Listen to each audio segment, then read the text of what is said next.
Bismillahirrahmanirrahim. Assalamualaikum warahmatullahi wabarakatuh.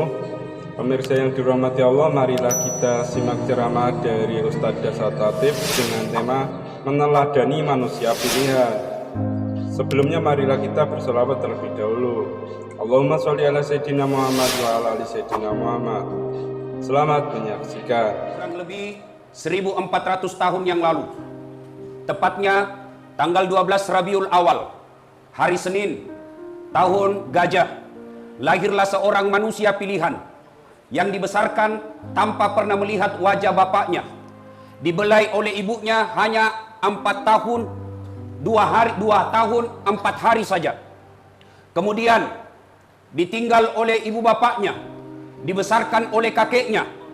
Puncak penderitaannya, diusir oleh pamannya sendiri, disuruh tinggalkan tanah kelahirannya, dan siapa yang mengusirnya? Tak lain adalah pamannya sendiri dan sepupu satu kalinya. Puncak penghinaannya, diboikot selama kurang lebih 3 tahun. Kemudian dihina, dimaki. Tapi alhamdulillah, dalam tekanan psikologis seperti itu, penderitaan perekonomian yang sangat luar biasa, berhasil menjadi pemimpin yang kepemimpinannya bukan hanya diakui oleh umatnya, tapi juga diakui oleh mereka yang tidak menjadi umatnya. Dan salah satu pengakuan mereka yang tidak menjadi umatnya adalah ketika ditulis sebuah buku yang berjudul 100 Tokoh Dunia. Yang menulis buku ini bukan muslim, yang menulis buku ini bukan umat Islam, tapi siapa yang ditempatkan menjadi tokoh pertama di antara 100 tokoh itu? Dialah baginda Muhammad sallallahu alaihi wasallam, menjadi pemimpin, tidak pernah pasang baleho, tidak punya medsos, tidak pernah money politik, tapi alhamdulillah berhasil menjadi pemimpin yang kepemimpinannya sampai detik ini diakui oleh umatnya dan juga mereka yang tidak menjadi umatnya. Dialah kekasih kita Muhammad sallallahu alaihi wasallam yang insya Allah dalam beberapa hari lagi akan kita rayakan hari mauludnya atau hari kelahiran beliau. Sidang Jumat yang saya muliakan, mengapa Rasulullah dicintai oleh umatnya dan juga dicintai oleh mereka yang tidak menjadi umatnya? Salah satu di antara sebabnya adalah beliau mencintai umatnya bukan cuma di dunia tapi sampai di akhirat. Apa betul Rasulullah mencintai kita? Mari kita simak kisah beliau. Sama halnya hari kelahiran beliau, hari Senin 12 Rabiul Awal, tahun ke-11 setelah hijrah. Allah subhanahu wa ta'ala memanggil malaikat Jibril. Hai Jibril, kau turun ke dunia, ambil 3 malaikat lagi, Mikail, Israel, Israfil, Nokolinoe, reddu nyawana Muhammad, cabut nyawanya Muhammad. Dengan catatan, tanya dulu, kalau dia mau, cabut nyawanya, kalau tidak mau, tunda sampai dia mau. Masya Allah, ditawari Pak sakaratil mautnya. Turun malaikat, langit ke-7 masih berempat, sampai langit ke-5 masih berempat, sampai ke langit pertama, malaikat Jibril berkata, Tabe, Israel, hari ini kau yang bertugas. Saya tidak bertugas hari ini, engkau yang mencabut nyawanya Muhammad. Saya tunggu saja kamu di lantai 1 ini. Kalau lantai 1 kayak sekarang, langit pertama, saya tunggu aku saja. Kata malaikat Israel, kamu kan yang selalu ketemu selama ini. Turun kau temani saya. Kata Jibril, saya tidak mampu. Kenapa? Saya tidak mampu melihat engkau mencabut nyawanya kekasih Allah subhanahu wa ta'ala. Turun, ketuk pintu. Assalamualaikum ya Rasulullah. Dijawab oleh Nabi, Waalaikumsalam warahmatullahi wabarakatuh. Fatimah berkata, Abah, ada tamu. Nabi berkata, sudah ada di sampingku. Lalu malaikat ini berkata, ya Muhammad, hari ini aku diseberi ke Allah, diperintah Allah untuk mencabut nyawamu dengan catatan kalau kau mau. Menurutmu bagaimana? Kata Nabi, seluruh Nabi senior saya, 24 Nabi terdahulu setelah melaksanakan tugasnya pun menghadap kepada Allah. Tugas telah saya tunaikan, hari ini pun saya siap menghadap kepada Allah. Cuma ini ada yang aneh. Apa gerangan? Mana Jibril? Saya ingin menanyakan sesuatu kepada Jibril. Maka naiklah malaikat Mikail mencari dan memanggil Jibril. Jibril, engkau dicari oleh Rasulullah. Maka turunlah malaikat Jibril menghadap kepada Nabi. Lalu Nabi bertanya, ya Jibril, kalau hari ini saya harus menghadap kepada Allah, tolong beritahukan saya kabar gembira. Pangkalingai telingaku, kareba madeceng. Berikan saya berita gembira. Jibril lalu berkata, Muhammad, seluruh malaikat yang pernah Allah ciptakan sudah baris menunggu rohmu. Muhammad, kalaupun ada dosa yang engkau pernah lakukan, Allah telah mengampuni dosa dan kesalahanmu itu. Apalagi Jibril, ya Muhammad, haram seluruh nabi masuk, meskipun engkau nabi paling terakhir. Tapi Adam, Isa, Ibrahim, Yunus, Yusuf haram masuk surga sebelum engkau terlebih dahulu berada di dalamnya. Lalu Nabi berkata, Alhamdulillah. Tapi Jibril, itu kan saya. Saya tidak khawatir soal diriku. Saya tidak cemaskan soal diriku. Bagaimana kasihan umatku? Bagaimana umatku? Tolong berikan saya kepastian tentang umatku. Nabi tidak berkata bagaimana anakku, bagaimana istriku, bagaimana cucuku Hasan Husain. Tapi siapa yang dikhawatirkan? Kita ini umatnya. Lalu Jibril berkata, kalau bahasa kita, tunggu Ipale, saya naik lagi bertanya. Naik Jibril, lalu turun membawa berita. Ya Muhammad, baru saja saya dapat berita gembira dari Allah. Meskipun engkau tidak berada di tengah-tengah mereka, meskipun engkau sudah tidak berada di umatmu, selama mereka berpegang kepada dua hal, Quran Sunnah, jangan kau cemas. Tidak usah khawatir ya Muhammad, selama mereka berpegang kepada Quran Sunnah, tenang kau, umatmu akan selamat dunia sampai akhirat.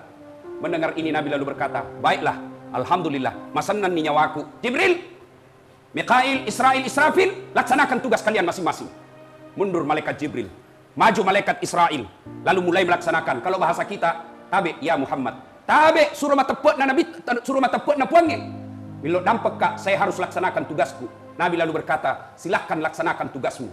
Maju malaikat pencabut nyawa, dieksekusi Nabi. Roh Nabi melingkarkan telapak tangan, telapak kaki beliau, meninggalkan betis beliau, dingin seluruh kaki tungkai beliau karena sudah tidak ada rohnya. Naik ke perutnya, sampai ke dada, sampai ke leher. Begitu sampai ke bibir. Siapa yang disebut Nabi? Beliau tidak menyebut Khadijah, istri beliau yang sangat dicintai. Beliau tidak menyebut istri beliau. Beliau tidak menyebut Hasan Husain cucunya. Tidak menyebut ibu kandung beliau. Tidak menyebut bapak beliau. Tidak satupun keluarga yang disebut. Tapi siapa yang disebut Nabi? Nabi menyebut ummati, ummati, ummati, umatku, umatku, umatku. Lepuk nyawana Nabi tak keluar rohnya. Inilah pemimpin yang sangat dicintai umatnya dan mencintai umatnya. Apa Nabi mencintai hanya di dunia? Ternyata hadis menginformasikan bukan cuma di dunia, sampai di hari kebangkitan kelak. Ketika hari kebangkitan nanti, seluruh manusia akan dibangkitkan, malaikat pun akan dibangkitkan. Siapa makhluk yang paling pertama dibangkitkan? Dialah Rasulullah Muhammad sallallahu alaihi wasallam. Allah perintahkan kepada malaikat Jibril, Jibril kau cari kuburannya kekasihku Muhammad. Cari. Riwayat menjelaskan kuburan Nabi mengeluarkan asap sebagai simbol tanda manusia mulia. Lalu jasad Nabi naik seolah-olah jenazah yang diangkat. Lalu Nabi duduk dan menggosok matanya seolah-olah orang yang baru bangun. Lalu begitu dia buka matanya dihadapi Jibril. Jibril ada di depannya. Lalu Nabi bertanya, ya Jibril, hari apa ini? Jibril menjawab, ya Muhammad, inilah hari kebangkitan yang pernah Allah janjikan kepada kalian. Lalu pada saat itu, niga kira-kira nasapa Nabi tak? Siapa kira-kira dia cari Nabi? Apakah Nabi mencari keluarganya? Mana bapakku yang tidak pernah kulihat wajahnya? Mana ibuku yang cuma 2 tahun bersamaku? Mana anakku? Mana cucuku Hasan Husain? Tidak satupun keluarga beliau yang beliau cari. Siapa yang dicari? Ya Jibril, kalau ini hari kebangkitan, tolong kasihan, mana umatku? Mana umatku? Lalu turun malaikat Jibril membawa informasi. Ya Muhammad, sebagai penghargaan Allah kepada umatmu, meskipun engkau secara abjad, alfabet, sebagai struktur, umatmu paling terbelakang, paling 25. Tapi sebagai pencintanya Allah kepadamu Muhammad, engkau dulu dan umatmu yang lebih dulu dipanggil, Pak. Bayangkan, kita umat 25. Andai saja Allah tidak mencintai Nabi dan Rasulnya Muhammad sallallahu alaihi wasallam, kita dipanggil urutan 25, Pak. Tapi karena cintanya Allah kepada Nabinya, maka Nabi Muhammad dan umatnya dulu yang disidang dipanggil satu demi satu. Bayang kami kalau dijatakan maki tersangka sama polisi, tunggu pengadilan, kita di rutan menunggu selama-lamanya. Tapi ini Rasulullah dimuliakan karena cintanya Allah kepada Nabinya, maka umat Islam dulu yang dipanggil. Sidang Jumat yang saya muliakan, inilah bukti kecintaan Nabi kepada kita. Bayangkan, ketika sakaratul maut menjemput, Jibril memalingkan pandangan. Lalu Nabi berkata, ya Jibril, kenapa kau palingkan pandanganmu? Apa kau jijik melihat saya? Maciti komite tapaku. Jibril berkata, tidak ya Muhammad. Saya tidak tega melihat engkau dicabut nyawamu. Lalu Nabi bersabda, ketahuilah, andai saja Allah tidak cinta kepadaku, andai saja Allah tidak rahmati saya, maka aku akan rasakan betapa pedihnya sakaratul maut ini. Lalu Nabi berkata dan memohon kepada Allah, ya Allah, jangan engkau timpakan sakitnya sakaratul maut. Cukup saya saja rasakan sakitnya sakaratul maut. Jangan engkau berikan kepada umatku. Begitu cintanya Nabi kepada kita, Pak. Ketika kejadian di Taif, Nabi dihina, diusir, dilempari di Mekah. Lalu Nabi ke Taif jalan kaki. Dengan harapan sampai di Taif mudah-mudahan orang belas kasih kepada beliau. Tapi apa yang terjadi? Disambiti, dilempari Nabi di Taif. Siapa yang lempari? Anak-anak kecil. Kalau orang dewasa lempari Pak, seletin jeki. Tekanan psikologisnya kurang. Tapi ini anak-anak yang lempari kita. Diusir Nabi sampai pecah bibir beliau. Lalu pada saat itu datang Jibril menawarkan bantuan. Ya Muhammad, saya diperintah Allah. Diperintah Allah. Milodo bawan no. Berdoa saja kepada Allah. Saya timpakan, saya hancurkan. Saya angkal Taif ini. Gunung Taif saya lemparkan mereka. Menghancurkan mereka. Mendengar tawaran ini. Kira-kira kalau bapak kepepet. Diserang sama geng motor. Tiba-tiba datang armet, tentara satu peleton. Pak, bagaimana? Hancurkan? Pasti jawaban tak. Tembak semua, kurang ajar lah. Tapi Nabi tidak. Apa jawaban Rasulullah Sallallahu Alaihi Wasallam? Ya Jibril, kalau memang Allah ingin mengabulkan doaku hari ini, saya hanya mohon kepada Allah, ya Allah, jangan kau azab mereka, jangan kau siksa mereka. Mereka melakukan itu, mereka melempari saya, bukan karena mereka tidak cinta kepadaku, tapi karena mereka tidak tahu apa yang saya bawakan mereka. Masya Allah, dilempari, malah mendapat doa dari Rasulullah Muhammad Sallallahu Alaihi Wasallam. Saya sudah beberapa tempat saya datangi di Saudi, Pak. Memang Taif, akhirnya Allah kabulkan doanya Rasulullah. Dari sekian banyak tempat yang saya datangi di Saudi, Taif akhlaknya dan tutur katanya lembut, sopan santun. Kenapa? Berhasil Nabi doakan mereka. Mereka mendapat hidayah. Itulah gambaran singkat cintanya Nabi kepada kita. Pemimpin yang luar biasa. Kira-kira masihkah ada pemimpin zaman ini sekarang, Pak? Kalau Bapak mengeluh tentang kepemimpinan negara, Pak. Bapak mengeluh tentang kinerja orang-orang yang mengurus negara ini, jangan makin pergi demo, jangan makin ngamuk kiri kanan. Mari bersikap dengan baik. Jangan milih pemimpin hanya karena satu partai. Jangan memilih pemimpin hanya karena keluarga. Jangan milih pemimpin hanya karena kita dapat proyek. Demi Allah, bukan proyek itu yang menjamin rezeki kita, tapi siapa yang jamin rezeki kita? Allah Subhanahu wa Ta'ala. Jangan menggadaikan akidah kita hanya karena mengharap proyek yang hanya ratusan dan ratusan juta. Auzubillah min dzalik. Kalau cinta kepada Allah, cinta kepada Rasulullah, mari kita wujudkan cinta itu dengan cara apa? Mengikuti sunnah. Dulu yang panjang-panjang, jangan dulu yang susah-susah, Pak. Sunnah kalau kita sunnah kepada Nabi. Kalau kita cinta, bayangkan, sudah kita dengar bagaimana cintanya Nabi kepada kita. Bagaimana cinta kita kepada Nabi? Jujur, Maki. Jangan jawab. Dalam hatimu saja. Kalau kira-kira kita ditanya, berapa anaknya Nabi? Ada yang tahu jawaban? Jawab dalam hati kita masing-masing. Hampir bisa dipastikan, Pak, kira-kira lebih banyak yang tidak tahu anaknya Nabi daripada yang tahu. Ditanya lagi siapa nama anak pertamanya Nabi, pasti lebih banyak lagi yang tidak tahu. Inikah cinta kita kepada Rasulullah? Kalau kita cinta kepada Nabi, mari mulai mengejar, mengetahui, mempelajari silsilah dan keturunan Rasulullah Sallallahu Alaihi Wasallam. Cintai Rasulullah dengan cara apa? Mengamalkan sunnah-sunnahnya. Jamin dulu Senin Kamis agak berat. Yang sederhana mau dulu. Apa itu? Datang saya maki dulu sholat Jumat lebih awal. Itu mau dulu. Berapa tahun maki sholat Jumat? Mulai dari tidak sekolah sholat Jumat. Tapi apa yang kita pelihara dalam sholat Jumat itu? Terlambat, terlambat, terlambat. Paling terlambat datang, paling cepat pulang. Hafal-hafal maki mukanya, Pak. Lihat maki itu nanti. Paling terlambat datang, paling cepat pulang itu, Pak. Baru mau masuk surga. Jumat saja sembahyangnya. Selama hati khutbah, merokok di luar atau tidur. Apa andalan tak? Nenek tak punya surga. Hari Jumat saja solatnya, terlambat paling cepat pulang. Magaro kasih ko pura ko masampaja Jumat. Monrosai ko yolo cek de. Milo doa lori puangnya. Udah uni astajib lakum. Minta ko sama saya. Milo ko ya waleko. Itu janji Allah. Sunnah Pak. Lebih awal kita datang. Selesai sholat Jumat jam kita langsung pulang. Tinggal kita dulu berdoa. Kalau Allah kabulkan doa kita, Pak, kecil beli rumah, kecil punya mobil. Kenapa hidup kita susah selama ini? Ada pekerjaan gagal. Ada urusan berantakan. Kenapa? Jangan cari kambing hitam. Lebih baik periksa solat tak. Tidak mungkin Allah sengsarakan orang yang baik solatnya.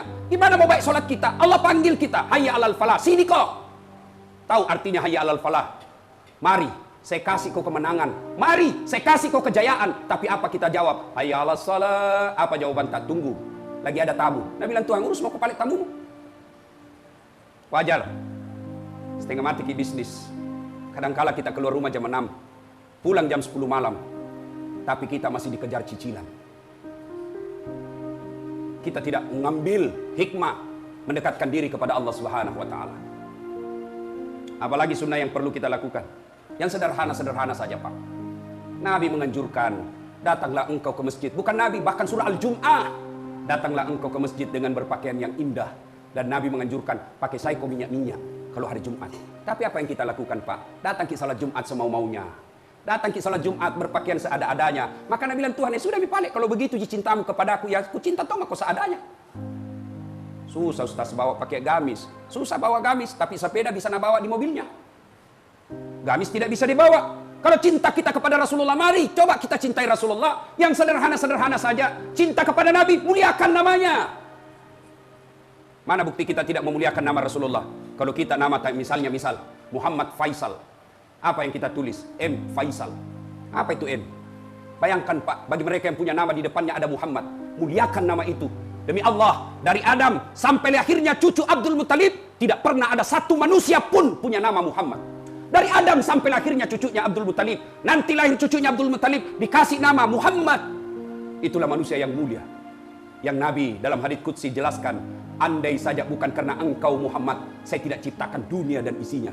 Tapi bagaimana cinta kita kepada Nabi? Namanya saja Nabi tak kita ringkas-ringkas. Kadang kita tulis M, kadang kita tulis Mu. Itu berarti Bapak tidak cinta kepada Rasulullah. Bagi mereka yang kaya, yang punya mobil harga ratusan juta, yang punya rumah harga ratusan juta, yang punya deposito ratusan juta, sudahkah kita datang berziarah ke makam Rasulullah Sallallahu Alaihi Wasallam? Kita mampu datang ke Eropa, kita datang tiap tahun ke Bali, kita datang tiap tahun ke Singapura, tapi pernahkah kita datang berziarah ke makam Rasulullah? Tiba-tiba ajal menjemput. Apa yang kita jawabkan di hadapan Allah kelak? Ketika Allah bertanya, kenapa kau tidak pernah datang berziarah ke makam Nabiku? Jumat kali ini menjadi introspeksi buat kita semua. Menjelang bulan Maulid, mari cintai Rasulullah. Yang sederhana-sederhana saja Pak. Cintai, amalkan sunnah-sunnahnya. Dan puncak kecintaan kita kepada Rasulullah Sallallahu Alaihi Wasallam adalah rela berjihad, membela bila ada yang menghina Rasulullah Muhammad Sallallahu Alaihi Wasallam. Dalam Al-Quran, surah Al-Imran, ayat 112, Allah jelaskan ada 4 sebab datangnya musibah. 4 sebab datangnya musibah. Tidak dijelaskan Allah turunkan musibah. Tidak, tapi Al-Quran menjelaskan yang mengundang musibah. Apa di antara 4 itu? Satu di antaranya adalah wa yaqtuluna anbiya'i bighairi haq. Mereka membunuh Nabi secara tidak hak. Berkata lagi mahasiswaku, gimana mau dibunuh Nabi Ustaz? Nah, tidak ada Nabi sekarang. Betul, jasad dan fisiknya Nabi kita tidak bunuh. Tapi apanya Nabi yang kita bunuh? Al ulama'u warisatul anbiya. Ulama adalah pewaris para Nabi. Menghina ulama, memaki ulama, sama halnya kita menyakiti hati Rasulullah. Kenapa? Ulama adalah pewaris para Nabi. Bukan pewaris presiden, bukan pewaris gubernur, tapi pewaris para Nabi. Demi Allah, kita tahu cara berzakat, kita tahu cara wudhu, kita tahu cara berhijrah, bertayamum, kita tahu cara sholat, kita tahu cara puasa. Dari siapa? Dari gubernur? Bukan. Dari siapa? Dari presiden? Bukan. Dari menteri? Bukan. Dari siapa? Ulama. Maka marah Allah ketika orang yang membawa pesan-pesan agama lalu kita tidak memuliakannya. Tunggu, nasa ngogie, tajan ni, nacalna ku puangnya. Na'udzubillah bin zalik. Sidang Jumat yang saya muliakan. Dan pada akhirnya, ketika Rasulullah Sallallahu Alaihi Wasallam bersama dengan malaikat Jibril, beliau melihat ada malaikat yang 1 juta jari-jarinya. Lalu Nabi takjub dan berkata, ya Jibril, siapa gerangan itu? Jibril menjawab, itu malaikat yang mencatat air hujan ketika turun hujan. Lalu Nabi datang bertanya kepada malaikat yang 1 juta jari-jarinya itu, wahai malaikat, apa kau mampu mencatat air hujan ketika turun hujan? Ya, tidak satu tetes pun yang aku tidak mencatatnya. Lalu malaikat ini berkata, ya Muhammad, satu yang tidak bisa aku catat karena banyaknya. Bayangkan Pak, begitu banyaknya air hujan yang turun, tidak ada satupun manusia yang bisa menghitungnya. Tapi ada malaikat yang bisa menghitungnya. Siapa? Malaikat yang mencatat itu yang 1 juta jari-jarinya. Tapi malaikat ini pun mengaku, mengalah dan mengakui, ya Muhammad, ada satu yang tidak bisa aku catat karena banyaknya pahalanya. Apa itu? Pahala umatmu yang bersalawat kepada Allah. Masya Allah. Kalau Bapak tidak bisa memperbanyak amal dengan sholat, tahajud, tidak mampu memperbanyak amal dengan bersedekah, tidak kuat memperbanyak amal dengan puasa Senin Kamis, maka perbanyak amal dengan apa? Banyak-banyaklah bersalawat kepada Rasulullah Muhammad SAW. Ketika Allah perintah puasa, Allah tidak pernah mengikuti perintahan puasa. Ketika Allah perintahkan solat, Allah tidak pernah kita lihat menunaikan ibadah solat. Ketika Allah perintahkan zakat, Allah tidak pernah mengeluarkan ibadah zakat. Tapi ketika Allah perintahkan kita bersalawat, dengar firman Allah, Innallaha wa malaikatahu yusalluna ala nabi. Sesungguhnya Allah dan para malaikatnya, Allah dan para malaikatnya bersalawat kepada Rasulullah Muhammad sallallahu alaihi wasallam. Maka wahai orang-orang yang beriman, bersalawatlah kalian kepada Rasulullah dengan sebaik-baik salawat. Semoga Jumat kali ini makin meningkatkan cinta kita kepada Rasulullah sallallahu alaihi wasallam, karena ketahuilah yang akan menyelamatkan kita, yang akan menolong kita ketika sudah hari hisab tiba, bukan pejabat, bukan pimpro, bukan kontraktor, bukan orang-orang yang ada di sekeliling kita, tapi siapa? Dialah Rasulullah, yang salah satu di antara mukjizatnya Allah berikan syafaat. Apa itu syafaat? Rekomendasi, nota, kata bilece di akhirat kelak. Inilah yang kita harapkan ketika berhadapan dengan Allah, ketika ada dosa dan kekurangan-kekurangan kita dalam beribadah, maka datang Rasulullah memberikan syafaat. Tapi syafaat itu tentu akan diberikan bagi mereka yang mencintai Rasulullah sallallahu